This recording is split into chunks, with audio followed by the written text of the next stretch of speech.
부동산 임대사업자 분들은 새해를 부가가치세 신고로 시작하게 되는데요. 저도 2025년에 한 첫 번째 일이 이 부가세 신고였습니다. 금년에는 홈택스가 대폭 개편돼서 산뜻하고 가벼워 보였는데요. 실제로 신고서를 작성해 보니까 가벼워 보이는 만큼 사용 방법도 기존보다는 간편해진 것 같습니다. 하지만 어쨌든 화면이 많이 바뀌어서 생소하니까요. 이번 영상 끝까지 잘 확인해 보시면 도움이 되실 것 같습니다.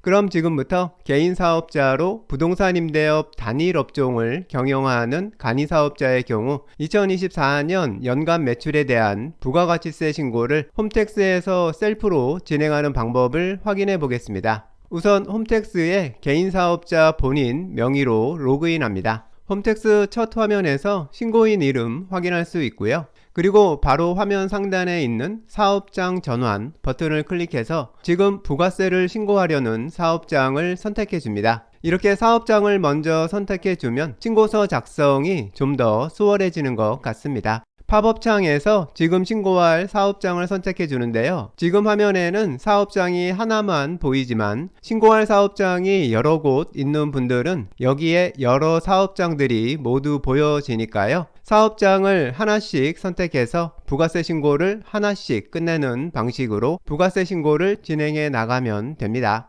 팝업 창에서 신고할 사업장에 붙어 있는 사업자 전환 버튼을 클릭합니다. 다시 첫 화면으로 왔는데요. 방금 전에 신고인 이름이 있던 곳에 선택한 사업장 상호가 적혀 있는 것 볼 수 있고요. 이제 이 사업장에 대한 신고를 진행하면 됩니다. 지금은 부가가치세 신고를 하려는 거니까요. 보시는 화면 아래쪽에 부가가치세 확정 신고 부분을 클릭합니다. 이번 신고는 매년 1월에 하는 부가가치세 정기 확정 신고를 하는 거니까요. 정기 확정 신고를 클릭하고요. 이제 부가세 신고서 작성이 시작됐습니다. 화면이 작년까지 보던 화면에 비해서는 산뜻하고 가벼워졌는데요. 이제 신고서를 작성해 보겠습니다. 우선 화면에 불려와 있는 사업자 등록번호가 지금 신고할 사업장께 맞는지 체크하고요. 맞으면 신고 대상 상자에 있는 일반 과세자를 간이과세자로 변경해 줍니다. 지금 신고할 사업장이 간이과세 사업장이니까 간이과세를 선택해 주는 거고요. 그리고 나서 사업자 등록번호 옆에 있는 확인 버튼을 클릭합니다. 그러면 해당 사업자 등록번호와 관련된 기본 정보들이 모두 불려오는데요. 여기서 화면을 잠깐 보면 이번에 신고할 부가가치세 신고서는 2024년 1월에서 12월까지 1년을 대상으로 하고요. 그 기간 동안에 발생한 임대소득에 대한 부가세를 신고하는 것이라는 걸 확인할 수 있습니다. 화면을 아래로 내리면서 불려온 내용이 맞는지 확인해 보는데요. 화면에서 보면 부동산 임대업 업종이 선택된 것도 볼 수 있고요. 이제 확인이 모두 끝났으면 화면 제일 아래에 있는 저장하기 클릭하고요.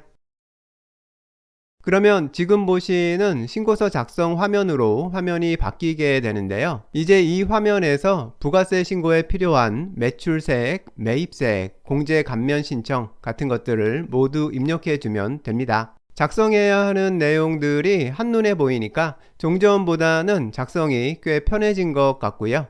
그럼 실제 신고서 작성을 시작해 보겠습니다. 작성 순서는 우선 부동산 임대 공급가액 명세서부터 작성을 시작하면 되는데요. 부동산 임대 공급가액 명세서 옆에 있는 입력하기 버튼을 클릭해 주면요. 팝업 창이 뜨면서 알림창도 하나 같이 뜨는데요. 이 알림창에서는 본인이 신고하려는 임대사업장의 임차 현황에 따라서 확인 또는 취소 버튼을 선택해야 합니다. 확인을 누른 경우하고 취소를 누른 경우에 대해서 각각 확인해 볼 건데요. 먼저 이 알림에서 확인을 누르면 작년 1월에 부가세 신고했을 때 입력했었던 임차인 정보가 그대로 불려오게 됩니다. 임차인뿐 인적사항도 그대로 불려오고요. 작년에 신고했었던 임대 조건도 모두 그대로 불려와서 각 항목들을 채우게 됩니다. 지금 화면은 전년도 1월에 보증금 1,000만원에 월세 50만원으로 신고했었던 내용이 불려온 상황이고요. 만일 2025년 1월인 이번에 신고할 임대 내용이 2024년 1월에 신고했던 임대 내용하고 완전히 동일하다면 알림창에서 확인을 눌러서 지금 화면처럼 모든 내용을 불러와서 서식 작성을 끝내면 되니까요. 아주 간단히 부동산 임대공급가액 명세서 작성을 끝낼 수 있습니다. 부동산 임대공급가액 명세서 작성을 위해서 아무것도 할 게 없는 거고요. 이 화면에서 자동으로 불려온 내용, 금액들만 확인하면 됩니다. 불려온 내용이 이번에 신고하려는 내용하고 모두 맞으면 바로 입력 완료만 클릭해주면 작성이 끝나게 됩니다.